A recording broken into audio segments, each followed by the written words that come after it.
delegates, distinguished guests, and friends. I convey my warm greetings to all those who have gathered here on the inaugural session of the 24th Congress of the Communist Party of India Marxist. The Party Congress is the most important and supreme forum for the Communist Party. It is therefore appropriate that we are holding this Congress in Madurai, a city redolent with the ethos of ancient Tamil literature and culture, and which harmoniously combines the history of our 8 decades of the working class and communist movement. On this occasion, we remember the outstanding leaders of the communist movement, P. Ramamurthy, K.T.K. Thangamani, N. Shankaraya, and K.P. Janaki Ammal. All of them made distinctive contributions to the development of the Communist Party in Madurai and Tamil Nadu. Madurai has produced many communist parliamentarians and legislatures. To the Lok Sabha, it has elected communist members of parliament 6 times. K.T.K. Thangamani in 1957, P. Ramamurthy in 1967, P. Mohan in 1999 and 2004, and the current incumbent, Su Venkatesan, 2019 and 2024. Since the formation of the communist unit in Madurai in 1940, generations of communists have worked among the workers, peasants, and agricultural workers to build the party and the movement. We remember their contributions of all these communist men and women. I salute the memory of our martyr, Comrade Leelavati, a municipal councillor of the party in the city, who was killed by local criminal elements in 1997 for defending the people's interests.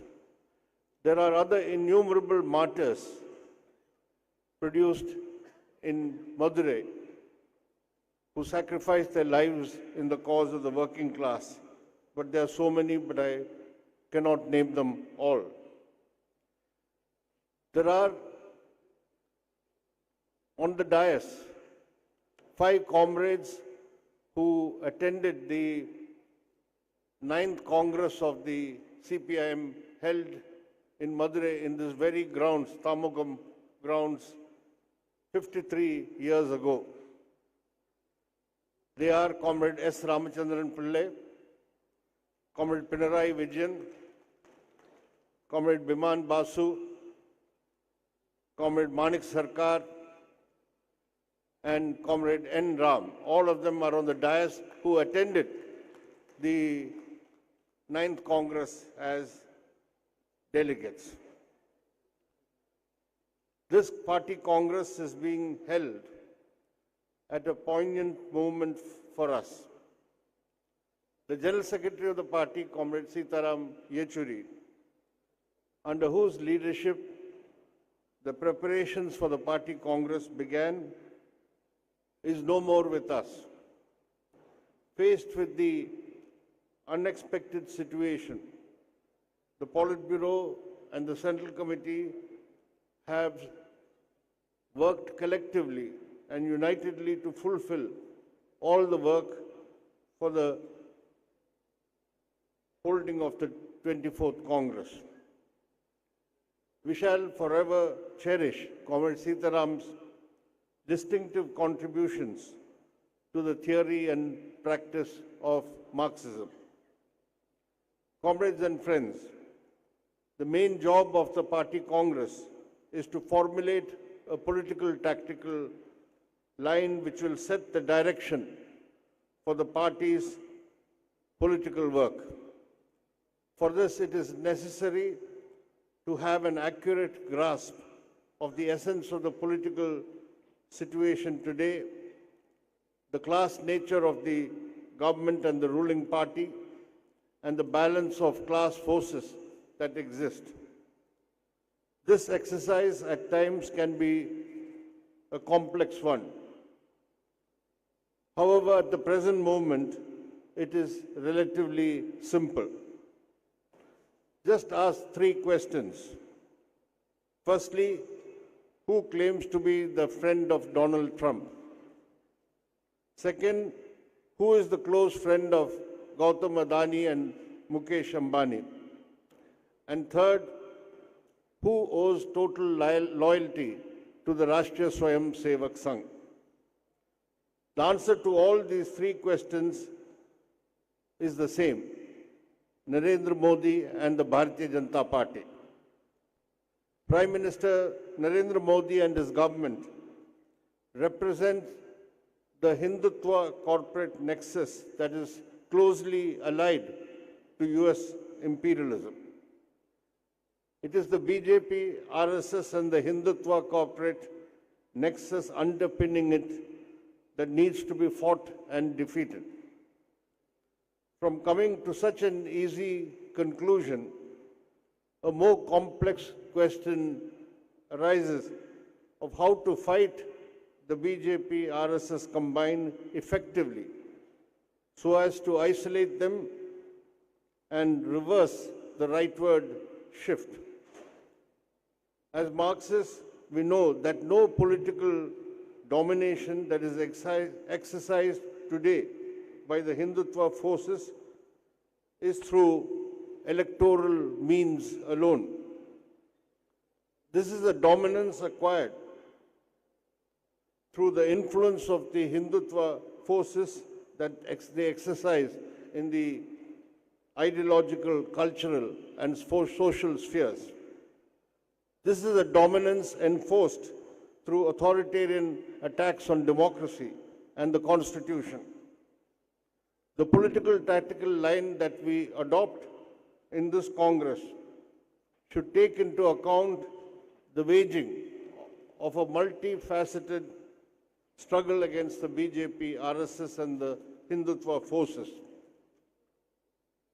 The party and the left have been conducting many struggles in defense of the people's livelihood and against the onslaughts of the neoliberal policies. But the masses who have mobilized in these struggles will be politicized only if there is a vigorous campaign amongst them against the reactionary and divisive Hindutva communalism. What is called for is the integration of the struggle against Hindutva communalism and the struggle against neoliberal policies. At this juncture,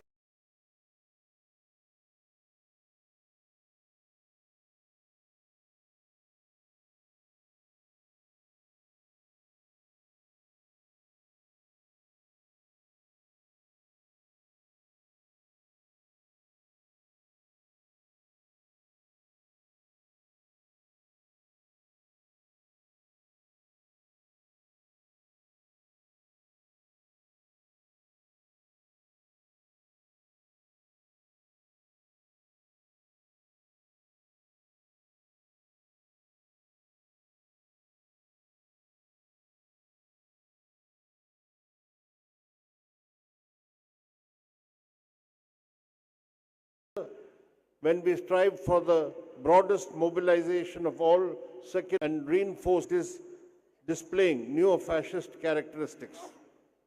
Implementing the fascistic agenda of the RSS entails the constant targeting of the Muslim minority. They are marked for persecution through communal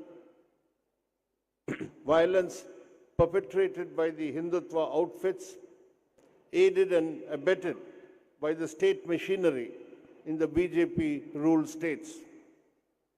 This state of perennial violence and intimidation directed against the Muslim community is part of the drive to create a permanent communal divide and to effect a pan-Hindutva consolidation.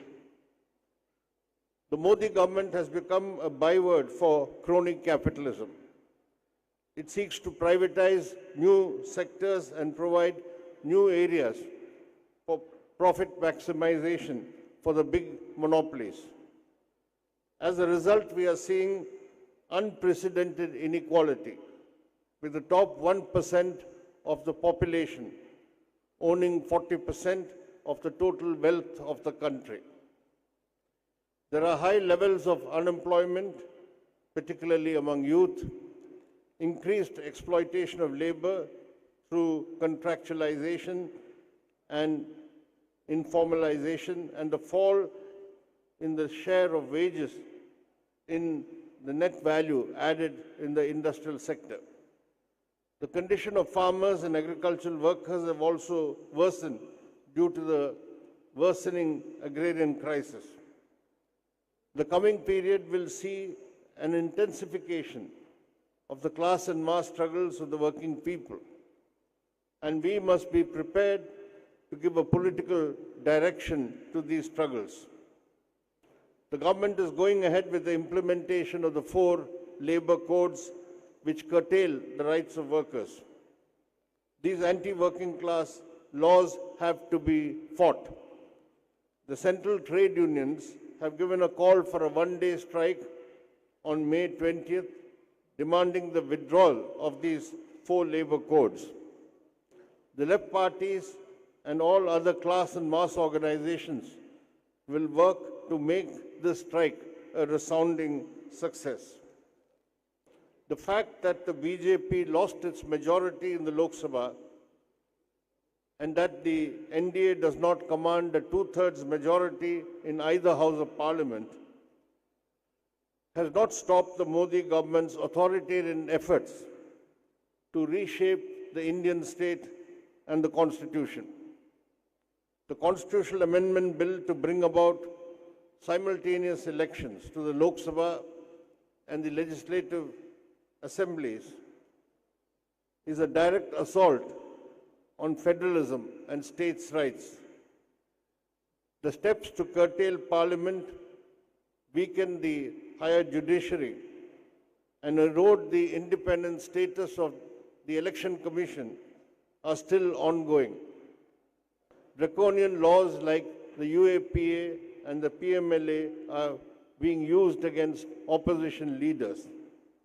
For the first time in independent India, 2 elected chief ministers were put in jail on so-called corruption charges.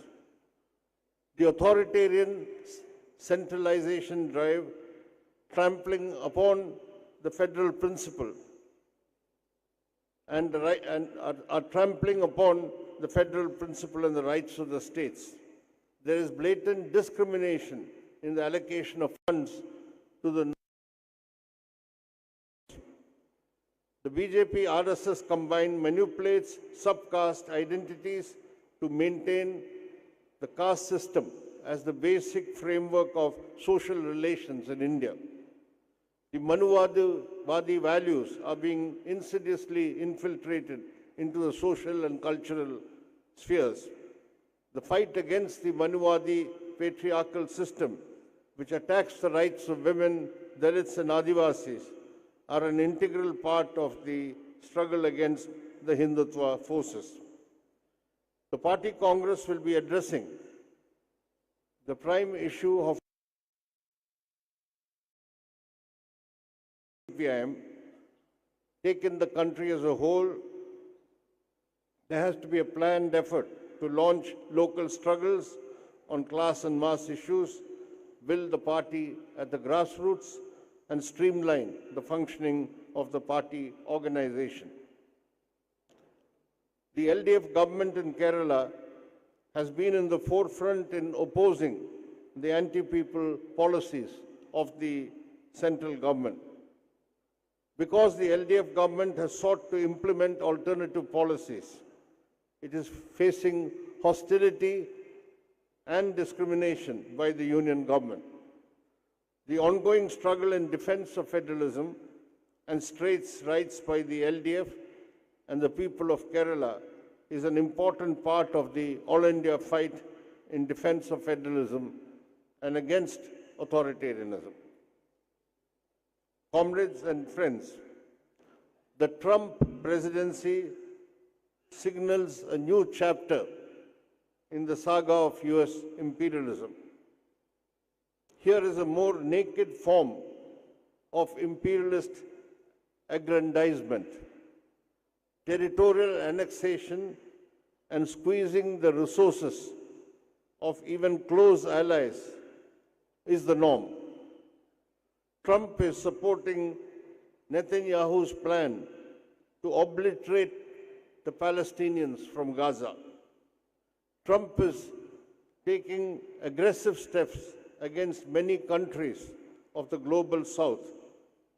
Despite all these, Prime Minister Modi remains supine and proclaims his fealty to Trump. The repercussions for our country are going to be severe. The Modi surrendering India's vital interests on tariffs, on purchase of energy supplies and military equipment. A new front is opening up against the Modi regime and its close embrace of America. The CPIM and the left will be in the forefront against any compromising of India's sovereign interests. We must go forth and rouse the people against imperialist depredations and the servile attitude of the BJP rulers. US imperialism under Trump will launch new attacks through economic and trade wars, political and military interventions on countries around the world. This is the time for the CPIM and the left to actively develop anti-imperialist struggles and expose the pro-imperialist policies of the Modi government. Comrades, from this platform of the Congress, we express our full support and total solidarity with the Palestinian people who are facing a genocide in Gaza for the past 17 months, perpetrated by the brutal Zionist regime in Israel.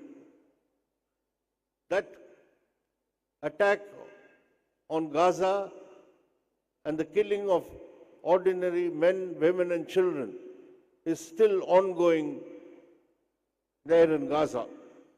We condemn the shameful betrayal of the Palestinian cause by the Modi government and its blind support to Israel. We also greet the heroic people of Cuba and the Cuban government who have been valiantly opposing the inhuman economic blockade, which is now being further tightened by Trump, which has been imposed for more than 6 decades. We will always stand in support with socialist Cuba. Comrades and friends, this is the time to strengthen left unity and expand left intervention. The left is the only consistent force against neoliberal capitalism and who firmly defend the interests of the working people. It is the left which has the ideological wherewithal and convictions to fight and counter Hindutva neo-fascism. It is only the left which can lead the fight against the imperialist designs on our country. The CPIM will work with all left forces to go forward towards the building of a left and democratic alternative. The CPIM will also renew its commitment to join hands with all secular and democratic forces to forge the broadest unity so that the struggle against the BJP RSS can be successfully concluded. From Madurai, let this call go out loud and clear. All left democratic and secular forces should unite to push back the dark forces of reaction. Let us work together to build a new India on secular, democratic, and progressive lines towards people's democracy, and socialism. Thank you.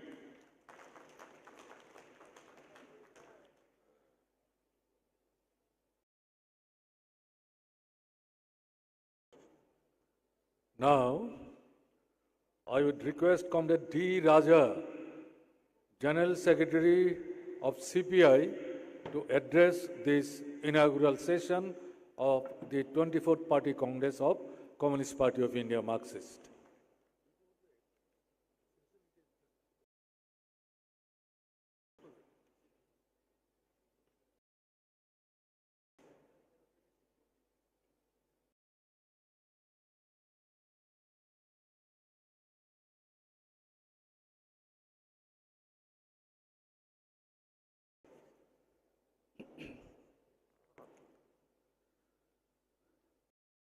Respected President, Comrade Manik Sarkar, respected leaders of CPIM and other left parties on the dais, respected comrades, on behalf of the Communist Party of India, I extend our revolutionary greetings to all of you. Lal Salam, comrades.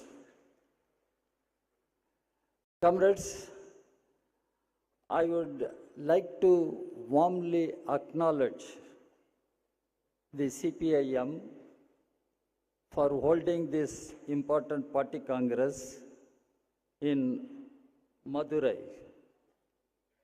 Madurai, a city where in the past, the undivided Communist Party of India held one of its decisive congresses, drawing strength from the militant tradition of Tamil Nadu. The militant tradition of the working people, the peasantry, the socially oppressed sections of Tamil Nadu. Today, we stand in the land of Tamil Nadu, where the comrades who laid their lives not only for freedom from colonial rule, but also for freedom from feudalism, caste tyranny, and exploitation. That is the land of Tamil Nadu. Comrades, the world capitalist system is engulfed in a deep, chronic crisis. The neoliberal offensive has neither brought prosperity nor stability to the vast majority in the world. Inequality is obscene in a global scale.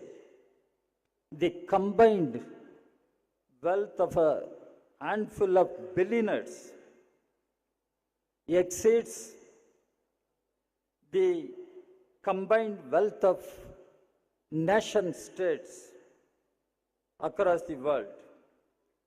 The World Bank and IMF, thanks. The World Bank, IMF continue to push the very policies that have brought misery to workers and peasants across the countries. As Karl Marx correctly observed, capital comes dripping from head to toe, from every pore with blood and dirt. That's what Karl Marx said. We are also witnessing the sharpening of inter-imperialist contradictions, NATO's provocative expansion, and the war in Ukraine have deepened global instability, with working people paying the price in blood. The genocide in Gaza, backed by imperialist powers, has exposed the hypocrisy of Western regimes that preach human rights. They preach human rights, but this is what they do in Gaza, while aiding, abetting war crimes. Lenin, I quote Lenin, had forewarned all of us, imperialism is war. Imperialism is war. Today, the character of imperialism is naked to all of us to see. Comrades, alongside this, the climate crisis, driven by capitalist plunder of nature, threatens the very survival of humanity. Yet, the ruling masses are busy building fortresses for the rich, leaving the masses to perish. Adding fuel to the fire, the rise and consolidation of the obscurantist international right-wing forces serve only to divide, confuse, and to immobilize the working people from their primary task, their real task of overthrowing the system of exploitation. That is their primary task. Comrades, coming to national situation, India, it is our own land that cries out most urgently for revolutionary intervention. Centuries back, in this very land of Tamil Nadu, Thiruvalluvar said, "Pirapukkum ella uyirkum, pirapukkum ella uyirkum." All are equal by birth. Contrary to this universal and timeless assertion, we see that inequality is systematic in India. In its structural and evolving system of exploitation and discrimination that we have to fight. Comrades, India today stands at a breaking point. The structural oppressions of class, caste, and patriarchy have become brutal under BJP RSS regime, which is nothing but political tool of the most reactionary sections of bourgeoisie and landlords. Comrades, let us speak plainly. India is not merely suffering from bad governance. India is suffocating under system designed to exploit.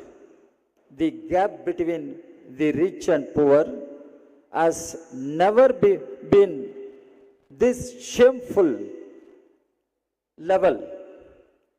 The top 1% of the country now owns more than 40% of the national wealth, while half of the population struggles for just 2 meals in a day.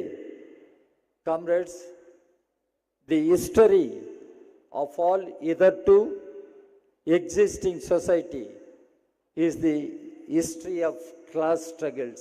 History of class struggles, wrote Karl Marx and Engels.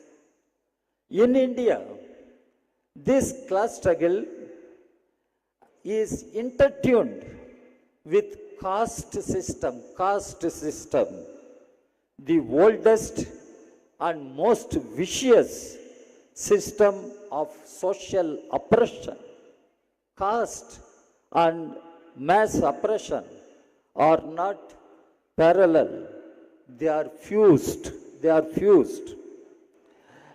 Land ownership patterns, wage structures, access to education, and even basic human dignity are still denied to Dalits, Adivasis, and the most marginalized sections. Dr. Ambedkar had warned, caste is not merely a division of labor, it is division of laborers. This is what Dr. Ambedkar warned. Caste is not a division of labor, it is division of laborers. Today, the ruling classes, while parading in the garb of nationalism,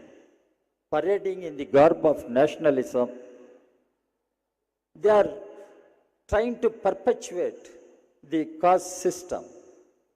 Patriarchy, another issue. Two, thriving under the regime. Violence against women, our women. Violence against women. Discrimination and denial of autonomy are institutionalized. The ruling classes are only too happy to use patriarchy. You know what is patriarchy? To divide and dictate the working people. Comrades, unemployment is pushing the youth to hopelessness. Our youth do not see any bright, certain future. It is pushing our youth to hopelessness. Agrarian distress is driving our farmers to commit suicide. The public education and health sectors are being systematically destroyed. The working people's rights to organize, to dissent, to dream are under relentless attack. Trade unions are demonized. Universities are turned into RSS laboratories.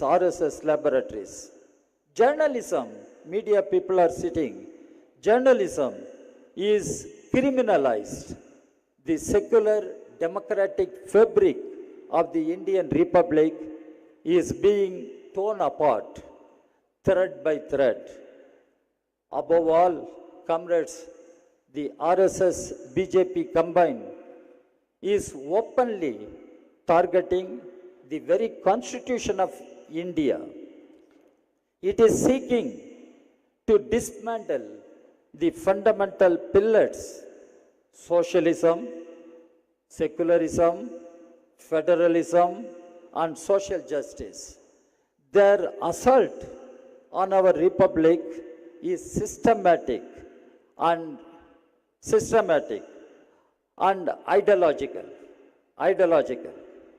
RSS as an organization follows deeply the divisive, communal, and fascist ideology.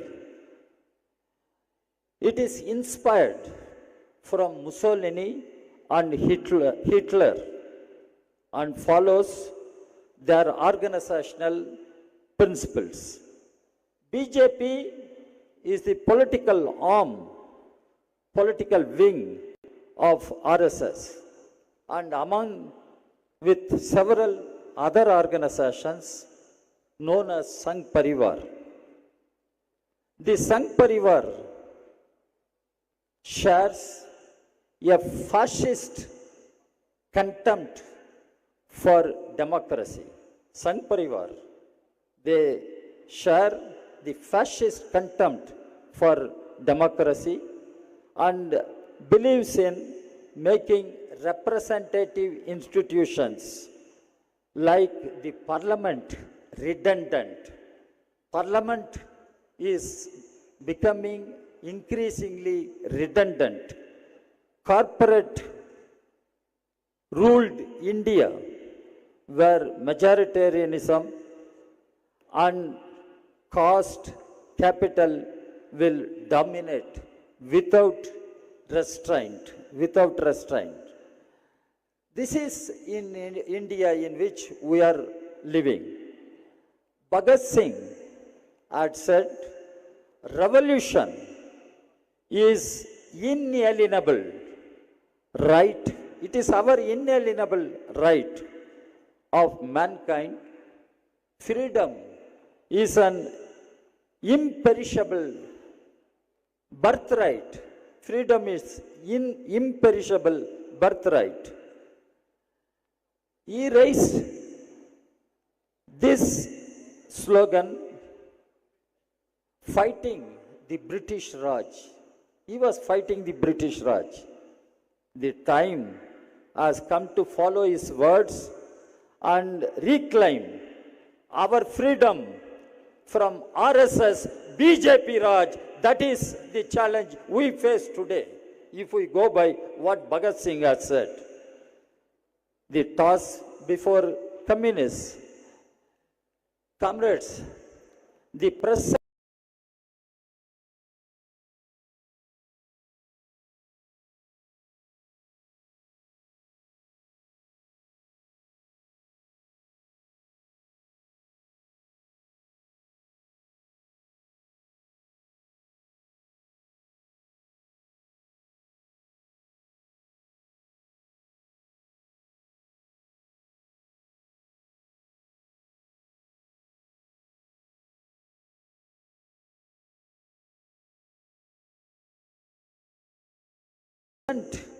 situation, we must be the hope of hopeless. Comrades, we must lead the struggles on the streets, in factories, in villages, in universities, not only against economic exploitation, but against the deep-rooted structures of caste, deep-rooted structures of caste and patriarchy. We must make sure that the slogans of Jai Bhim, Lal Salam, you understand, Jai Bhim, Lal Salam and Inqilab Zindabad are not mere words but rallying cries for a transformative movement. This is not a choice anymore, comrades. It is our revolutionary duty. It is not a choice, it is a revolutionary duty and task before us. Comrades, the defense of public education, public health, employment, food security, and social security must be placed at the head of our program.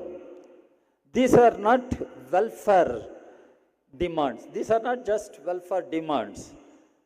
They are instruments of social justice and human dignity. human dignity. Importantly, we must also wage a battle for scientific temper as enshrined in our constitution, whose prime architect was Dr. Ambedkar. The communist government must boldly take up the challenges of using science and technology, including digital tools and artificial intelligence in our time. In the service of the people, we must fight for universal access to knowledge. Our people should have universal access to knowledge, technological equality, and against the commodification of science. It was Lenin, I quote Lenin, after all, who told us communism is Soviet power plus electricity. It must be communist strength plus democratized technology in our time. Communist strength and democratized technology. What is the road ahead, comrades? Comrades, the time is not for hesitation, but for action. Time is for action, not for hesitation or moving away from the mainstream battle. The time is not for hesitation, but for action. The situation is grave, but it is also pregnant with possibilities. As Marxists, as communists, we understand that the greatest crisis open up greatest opportunities, possibilities, provided we are ready to lead by example. By example, let us intensify mass struggles. Let us mobilize the workers' peasants, youth, women, Dalits, Adivasis, minorities, all who are oppressed under red banner.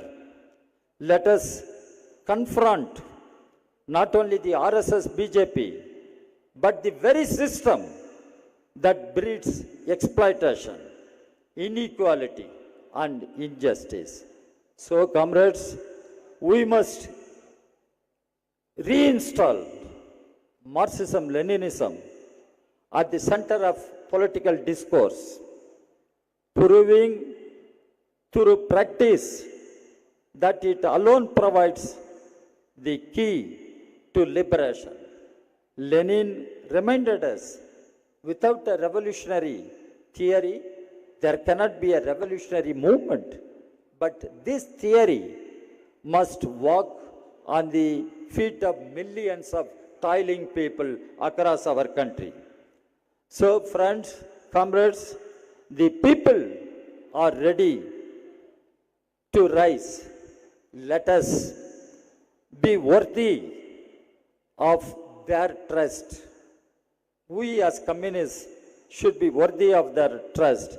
Let us hold high the red flag, the symbol of hope, the symbol of the future. The only path forward is to unite and fight. Unite and fight. I wish this party congress of CPM a big success. Lal Salam, comrades. Inqulab Zindabad. Let us unite and fight. Let us move forward and liberate our country from the BJP Raj. Thank you very much.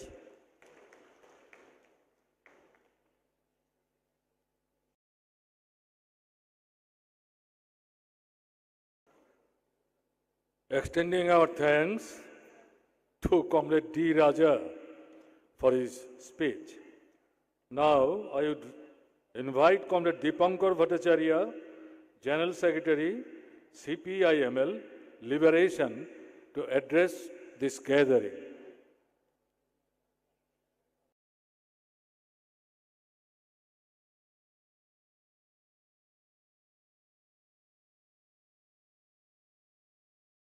Comrade Manik Sarkar, President of the inaugural session to the 24th Congress of the CPIM, Comrade Prakash Karat and other members of the central leadership of the CPIM, Comrade D. Raja, Comrade Manoj Bhattacharya, Comrade G. Devarajan, veterans of the communist movement and delegates to the 24th Congress, progressive citizens from Madurai and from other parts of Tamil Nadu.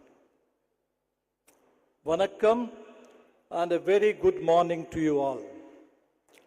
On behalf of the Communist Party of India, Marxist-Leninist, the party Central Committee and its entire membership, I stand here to express our warm revolutionary greetings to the 24th Congress of the CPIM.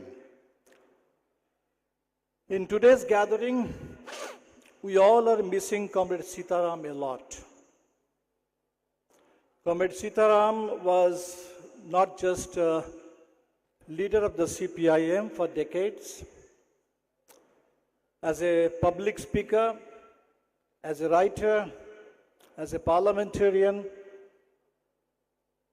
since the late 1980s, I can remember Comrade Sitaram as a very consistent fighter against the fascist project of the RSS, especially since December 6, 1992, and all the more so since 2014 with the onset of the Modi-Shah Yogi era.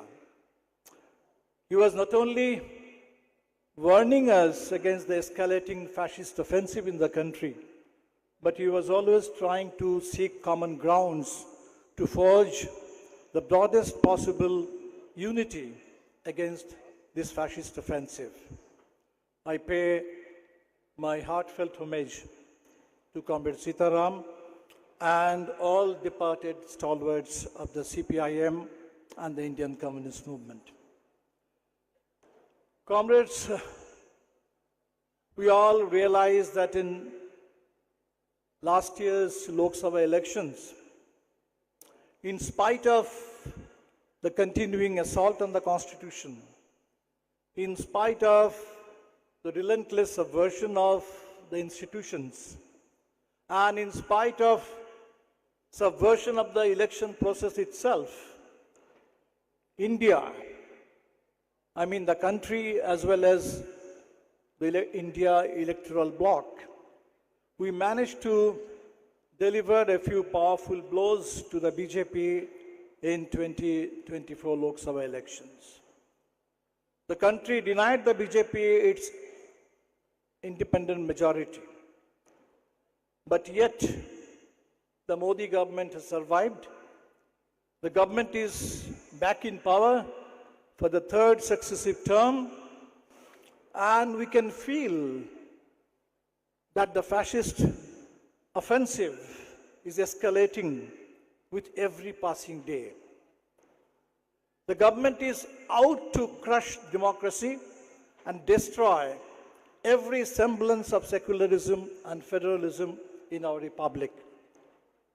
So in this 75th year of the adoption of the Constitution and the foundation of the republic, we must therefore, we the people of India, must therefore resolve to unite ever more closely and fight with ever greater courage, strength and determination this fascist offensive. We in the left camp are of course united on a whole range of issues, and we are together in a whole range of battles. We are together in the battle against the attempted corporate takeover of agriculture. We are together in the fight against privatization and the draconian labor codes.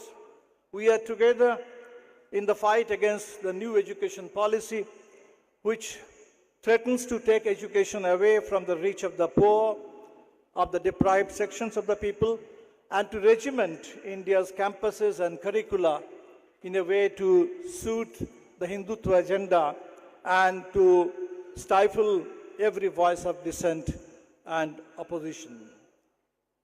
But today I would like to briefly draw your attention to certain other issues which I think deserve our urgent attention.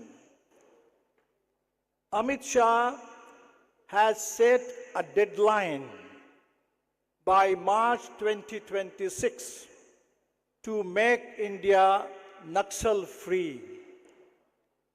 As we assemble here in Madurai, perhaps we will get to know that there is an encounter going on, a fake encounter going on somewhere in Chhattisgarh. They call it Operation Kagar, the final mission. And this is already, there are figures of several, including perhaps more than 100. Operation Kagar since December 2023, when the BJP returned to power in Chhattisgarh. And I did not tell you that this is bound to be replicated across India, everywhere. This is a savage war on India's indigenous people, Adivasis, on our resources for corporate plunder. This is an ideological witch hunt, which is not just against Maoism or Naxalism, which is bound to attack every ideological stream and every stream of political opposition in the country, which dares to question and oppose the fascist forces in power. So this is why I think we must call for, fight for an immediate halt to this reign of extrajudicial violence, killing, and ideological witch hunt, and call for immediate release of all our activists who are languishing in jail in fabricated cases, whether the Delhi riots or Bhima Koregaon or any other fake case in any part of the country. We must demand immediate release of all our prisoners of conscience, political activists who are languishing in jail. Islamophobia, it has become an undeclared core principle of governance in India today. The state continues to target the Muslim community in the name of Uniform Civil Code or in the name of Waqf regulation. The bill probably is going to be placed today in Parliament. So while the state continues to target by invoking various measures of uniformity, the state-sponsored private militias and mobs, they are targeting mosques, they are targeting tombs, they are targeting every sign of Muslim cultural identity or historical presence in this country. And this is going on. It started as mob lynching. Now it has taken the form of bulldozer Raj, where the state itself is organizing and celebrating this reign of anti-Muslim violence. We can see in Uttarakhand, where we see the first model of the Uniform Civil Code, that this is not just about targeting a particular community in the name of uniformity. It is a blow to the very idea of interfaith and intercaste marriages, and it challenges, it negates every constitutional freedom in this country for consenting adults to enter into live-in relationships. So this battle for secularism today cannot be just about a wish for communal harmony.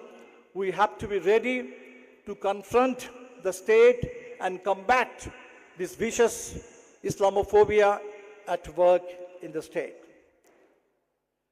The propaganda machinery of the Modi regime and the Sangh BJP brigade, they had built up a myth around the so-called enhanced international stature of India under the leadership of Narendra Modi. Now, recent developments have shattered this myth completely. We can see the government of India now shamelessly capitulating to the Trump presidency, be it the question of the humiliating manner of deportation of Indian citizens or the tariff threat that has grave implications for our trade, for our domestic economy, especially agriculture and the manufacturing sector. No previous government in India has hurt India's national pride and national interests as badly, as shamelessly as the current dispensation is doing. Now, this Modi government's capitulation to the Trump mask dispensation, support to the Netanyahu regime, even as it goes on waging a genocidal campaign against Palestinians in Gaza and now increasingly in the West Bank. Now, these are not just foreign policy concerns for us. India's global image is very much linked to our internal identity. 75 years ago, when the Constitution was adopted and the Constitution proclaimed India as a sovereign, democratic, socialist, secular republic, it was made possible by the freedom movement, which had given shape to a kind of nationalism which was essentially secular in character and anti-imperialist in its content. And today, fascism seeks to redefine this nationalism in terms of Hindu supremacist majoritarianism, which is subordinated to a corporate oligarchy under this India's new billionaire Raj, where Adani's interest becomes India's interest and any expression of dissent becomes anti-national. The challenge facing us today is to win this battle of nationalism by upholding India's culturally diverse and harmonious character and keeping the interests of the people at the center. With the fascist aggression escalating by the day, the need for urgent resistance cannot be overemphasized. We are now in the centenary year of the Communist Party of India. And incidentally, this also happens to be the centenary of the RSS. All through India's freedom movement and the subsequent decades of parliamentary democracy in independent India, the communist ideology has fought relentlessly against the fascist design of the RSS. For large parts of these 100 years, the RSS remained quite isolated. But today, as it operates from the vantage position of state power, it is doing everything it can to embed and entrench itself firmly in every domain of the state and every sphere of the society. The electoral strength of India's communists has, of course, suffered some major setbacks in recent decades. But we must not let that weaken the communist resistance to the fascist threat. With closer unity and cooperation in all spheres of collective action, today's generation of inheritors of India's rich and glorious communist legacy can surely turn the tables on the fascist forces. Despite all our historical differences, we in the CPIML believe and look forward to working together with the CPIM and other sections of the communist movement in India more closely than ever before in a spirit of warm cooperation and comradely understanding to fulfill the collective aspirations of the people and meet the challenges of the day. I wish the 24th Congress of the CPIM every success in this critical phase of India's progressive democratic movement, We are in an unprecedented situation. There is no phase in the past history of independent India which even remotely resembles the kind of threat that we are facing today to the basics of India's constitution, to the basics of India, to the basics of any modern civilized democratic country. So this is why I wish you every success. Thank you all for inviting me to this Congress and giving me your precious time. Inqilab Zindabad, long live left unity.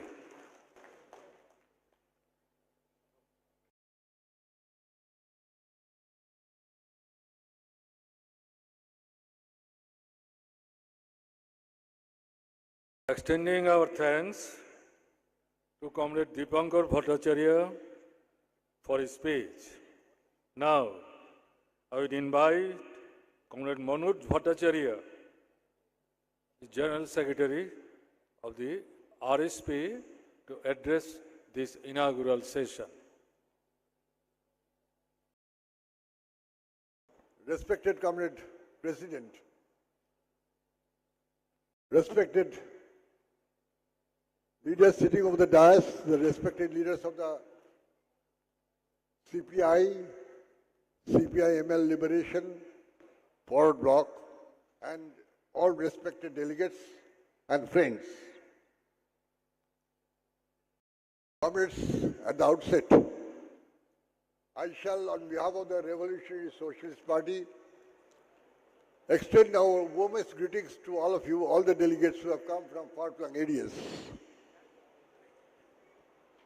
And also wish your 24th Congress a grand success to design the newer path of development, the newer ways and means to combat the present situation or the emerging situation, whatever is coming. Comrades, I am sure that you all will agree and permit me in saying that we are going through a trying time, very, very difficult time. I recall Charles Dickens,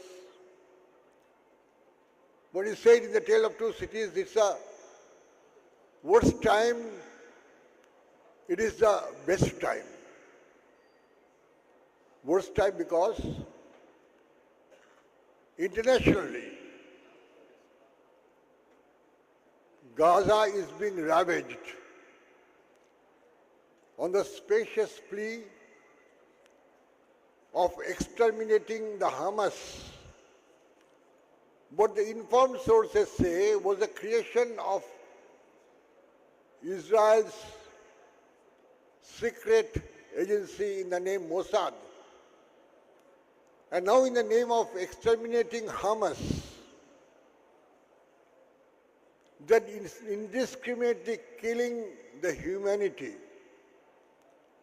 Nearly 60,000 of people, most of whom are women, children, old, infirm, and common unarmed people have been killed, summarily exterminated. And a huge number of people,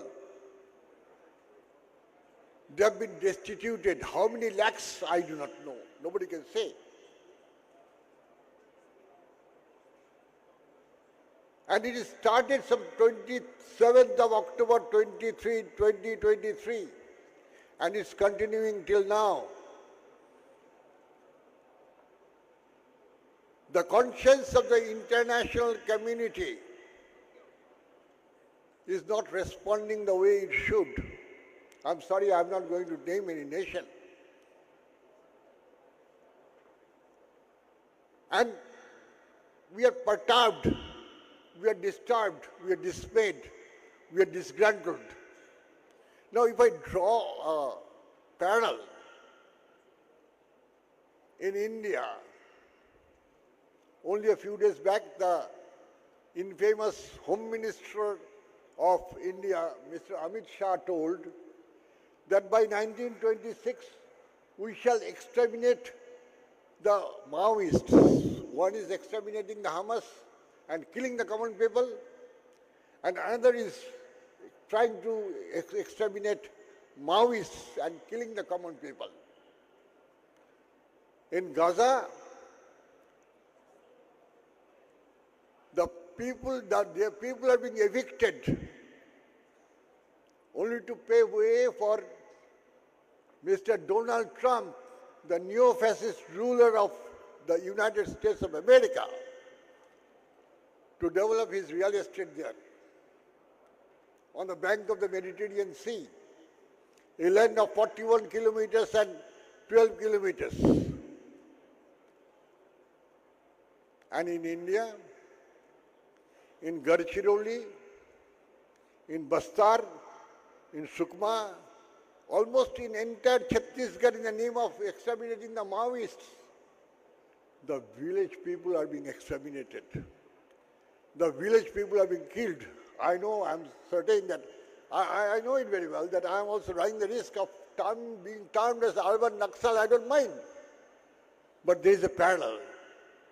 One is being done for the benefit of the international capital, benefit of finance capital, and other is done for the benefit of Adanis and Ambanis, because that area, the areas which are being inhabited by the Adivasis, those areas are generally mineral-rich areas. As in West Bengal or in Jharkhand, the Adivasis are being disturbed. There are attempts, there are designs to disturb the Adivasi-dominated places. This is the worst of time. And the best of time, if we come to best of time, we shall be taking so much of time. I don't have that time. But I'll say that we have got to be extremely careful, because our cause is to afford the cause of humanity. When you talk of socialism, it is a humanity that we want to establish in this world, in this inhuman world today.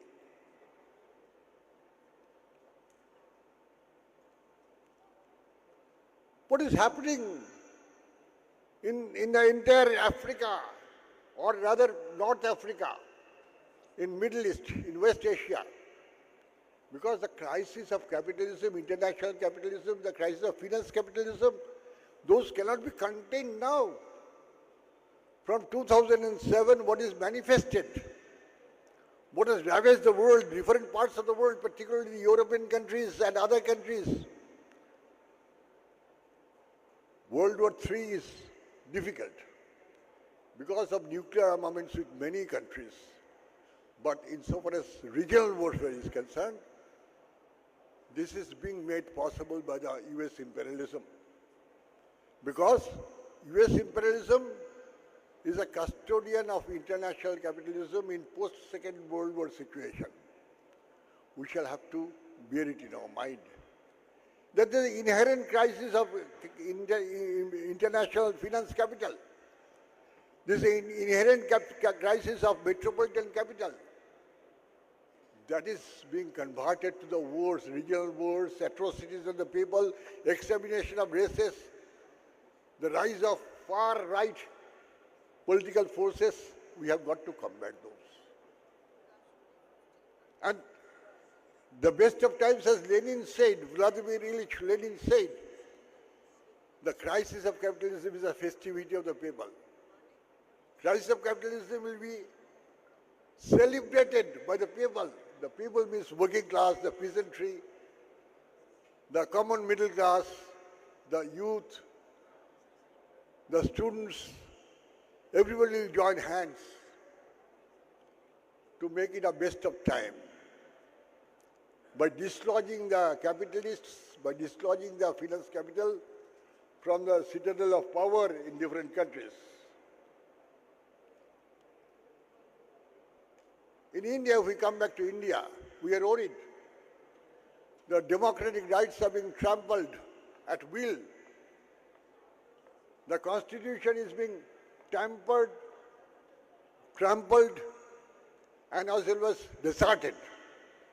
Because to any Marxist analysis, The paradigm of development that is being pursued, followed by the international capital in the name of neoliberalism is nothing but neo-fascism.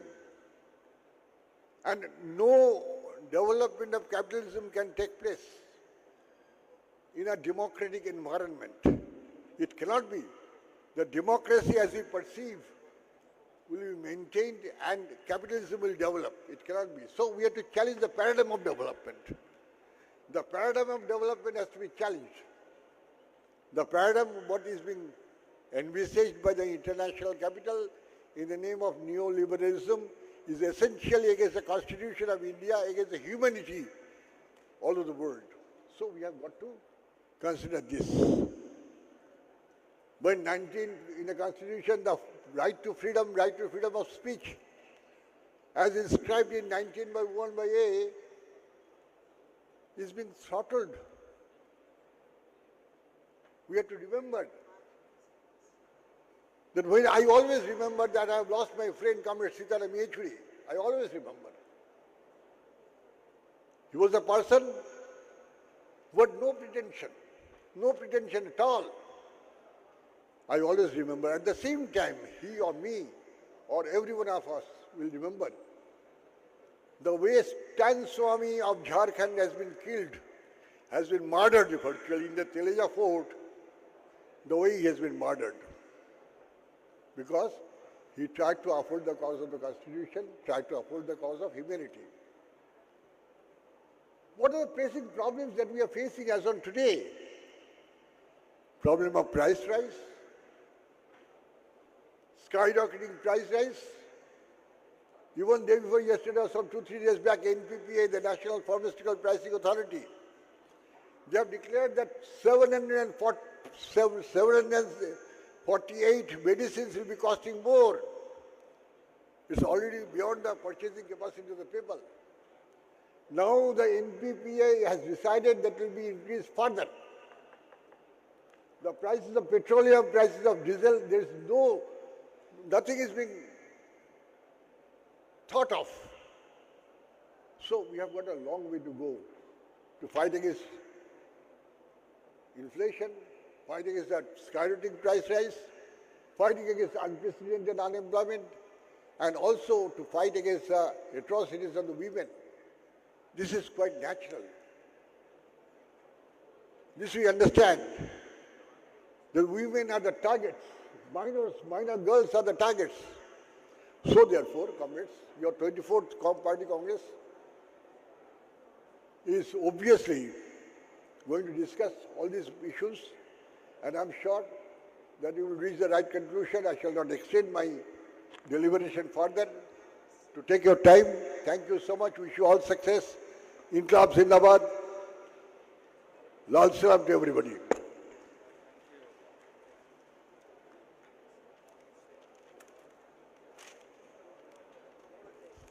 Extending our thanks to Comrade Manoj Bhattacharya for his deliberation. Last speaker, G. Devarajan, General Secretary, Forward Bloc of India. I am inviting him to deliver his speech on this inaugural session.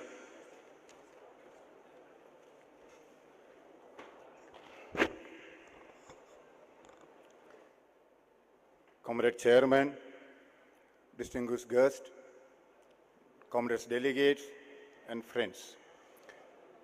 Before I greet this 24th Congress of Communist Party of India Marxist, I would like to pay my respectful homage to Comrade Sitaram Yechury, Comrade Buddhadev Bhattacharya, Comrade Kodiyeri Balakrishnan, Comrade Shangarayya, and other leaders of Communist Party of India Marxists who left us during this period. In fact, Comrade Sitaram Yechury and myself were together in a meeting at Harkishan Singh Surjit Bhavan on Cuba and Palestine, just 1 week before he was hospitalized. I still saw his face here, his easygoing body language, his gentle demeanor, his oratorical eloquence. I can't forget Because when I reached Delhi as a student leader, I used to get advice how can be a true left activist. So, Comrade Sitaram, Yechury ko Lal Salam. Comrade, indeed, it is an honor to stand before you today, this August gathering, to address you as a representative of All India Forward Bloc, the party founded by Netaji Subhash Chandra Bose. On this momentous occasion of 24th Congress of CPIM, I extend my sincere and heartfelt greetings and best wishes to all the delegates, leaders, and members. I deem it is not just a gathering of minds. It is a reaffirmation of a shared commitment, a commitment for justice, equality, and socialism.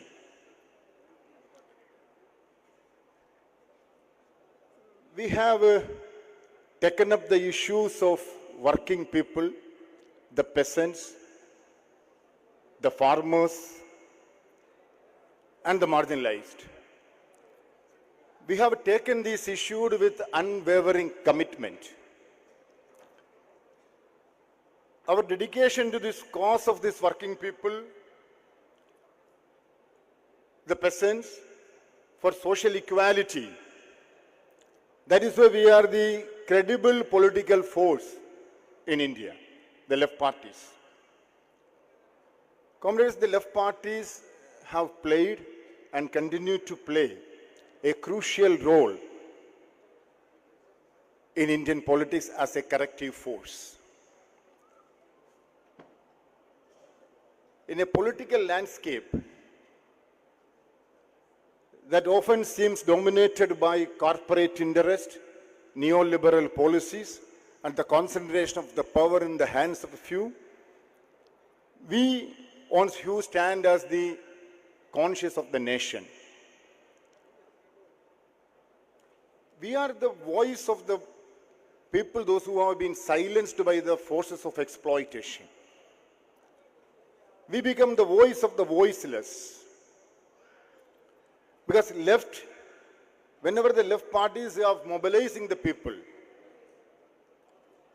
we are getting incredible support from the masses. When we are organizing peasant movement, trade union movement, youth movement, the growing support. See, in India, there are 11 central trade unions. Out of 11 central trade unions, 7 trade unions are holding red flag, except INGUC, BMS, or SEVA, or LPF and LPF. 7 central trade unions are holding red flag. The trade unions are mobilizing the people both from informal and formal sector. We are getting the growing support on the street, in the factories, on farms, and in the hearts of millions. But we are consistently facing a challenge. If we are facing a challenge, the challenge is translating this growing support, the popular support, into electoral success. We should ask one question. The support we are garnering on the street, why it is not fully converted into the ballot box? Comrade, this is a challenge. It is a challenge, no doubt. But this challenge we have to confront head on, not with despair, with introspection and strategic reimagining of our approach. It is needed. Because nowadays everything is being counted. How much you are representing in the decision-making forums, whether it is parliament or assemblies. We, the left parties, have adapted to the evolving political landscape. Our old methods, though successful in certain context, but it is not sufficient in addressing the complex realities of today's India. It is a fact. So we have to make, or we have to engage new forms of political communication, leverage of social media, and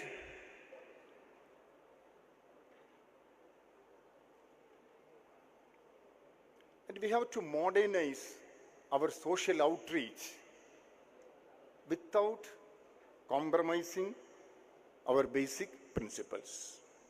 It is needed now. Because the Indian left is at crossroads. It is a reality now. From here, how we can move further, that is a big question which we are facing. So the strategic reimagining of our approach is the need of the hour that I felt. Don't take it otherwise. These are the reflections in the meetings of our party. So I think this is the right forum I have to share what we have discussing as a left party in our forums for this August House, because I know that the deliberations, the resolution which you are going to adopt will open a new chapter for the left movement of our country. So from there we have to take the inspiration. I have no hesitation in recognizing the role being played by Communist Party of India, Marxist, in holding high the banner of struggle for equality, for social justice. The other left parties, they have not only shown in standing with the CPIM in this fight, but provided firm support also. So this is the duty, this is the forum. That is why I'm just raising this issue here. Because our country is in a historical crossroads now. The forces of communalism and crony capitalism is tightening their grip. Everywhere you can see.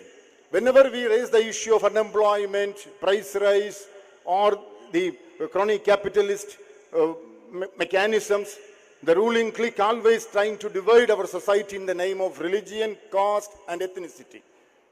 This is what's happening every day. So where we, the people, are also being marginalized. The left also being marginalized.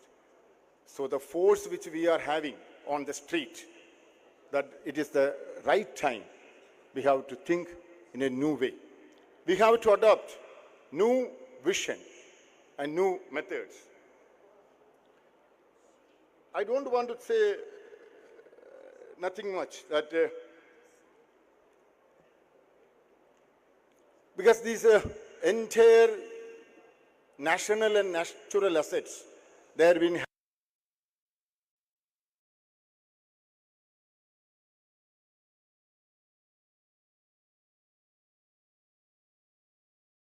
time. So the call for left unity, from this forum also, we used to raise this slogan, left unity. It should not be a political necessity. It is not only a political necessity otherwise. It is a moral imperative.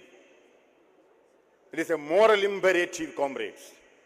Otherwise, we will not stand in the long way. I sincerely believe that this Congress of Communist Party of India, Marxist, will definitely give us new direction, how to take the left movement of our country, and most importantly, that we must stay to our roots for an unwavering commitment to the working people and the marginalized. Our agenda must be centered on their needs, their aspirations, and their struggles. Let us, this Congress, be the beginning of a new chapter. Let us commit ourselves to introspection and to the correction of our courses. Let us engage with the masses with renewed vigor, enthusiasm, and determination. Let us organize, mobilize, and galvanize the people not just on the street, not just on the street, but at the ballot box as well. Let this be our motion. Let it be our mission to bring the voice of the workers, peasants, and marginalized communities into the center of India's political discourse, to ensure that marginalized communities and the struggle of those who have been sidelined not only heard, but also translated into political power. Thank you very much for giving me this opportunity to address this August gathering. And I hope that in the coming days, a new chapter in the history of the left movement will be opened from this, after concluding this historical Congress of Communist Party of India Marxists. Thank you very much. Jai Hind.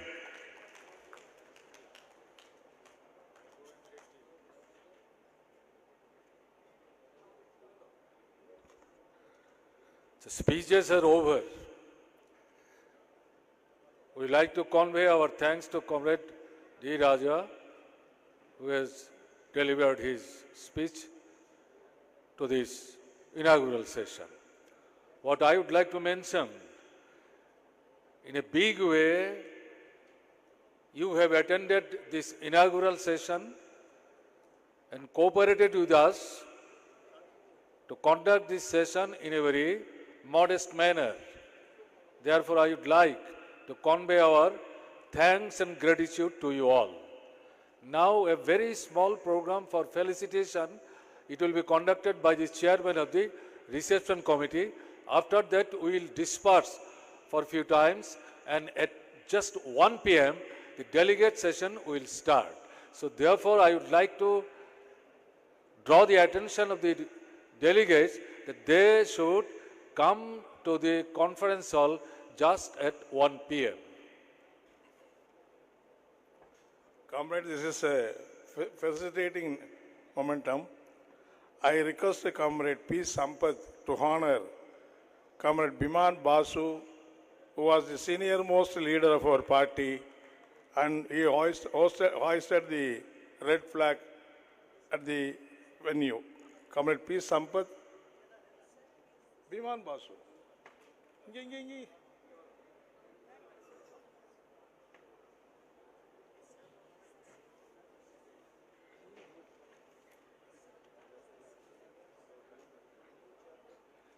Okay. Hoisted it.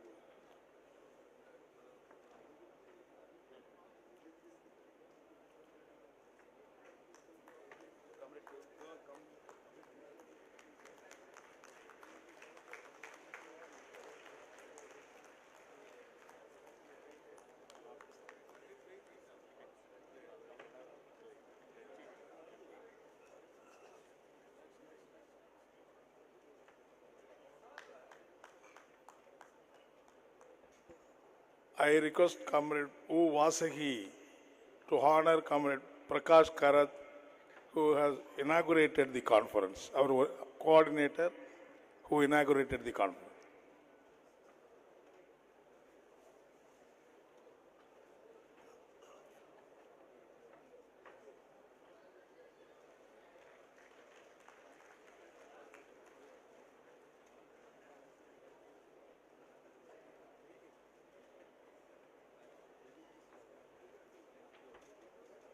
I request Comrade N. Gunasekharan to honor Comrade Mani Sarkar, who is the chairman of the open session.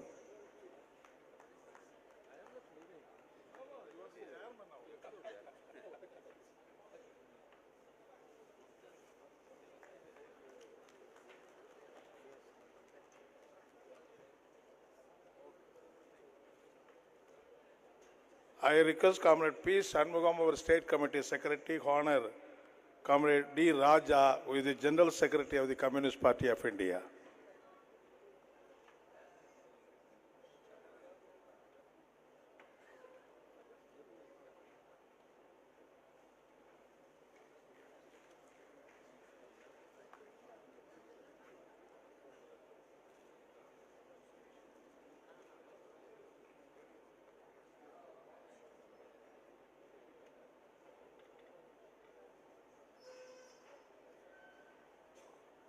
I request Comrade K. Samuel Raj to honor Comrade Dipankar Bhattacharya, General Secretary, CPIML.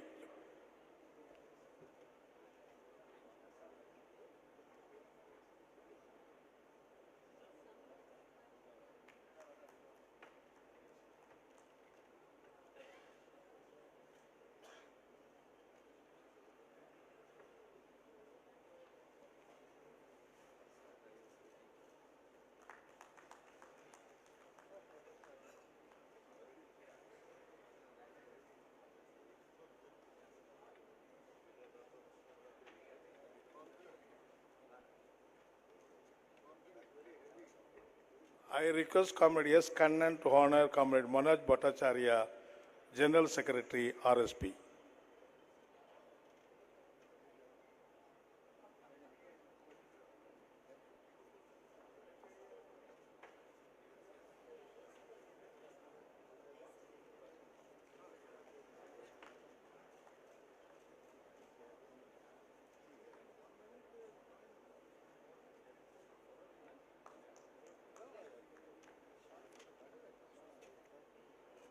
I request Comrade Madhuko Ramalingam to honor Comrade Devarajan, General Secretary, All India Forward Bloc.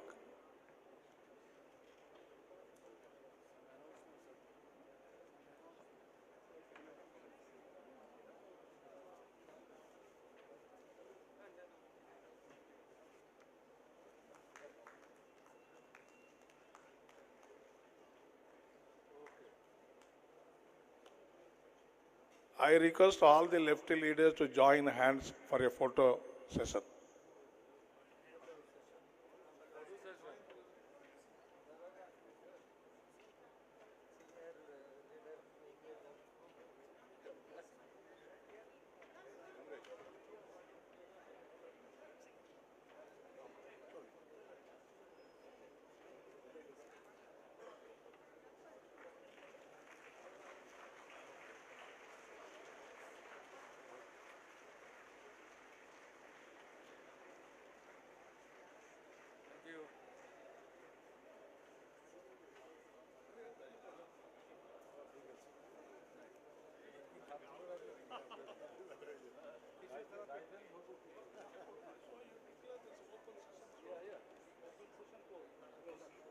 So, I would like to declare the inaugural session is over. Thank you all.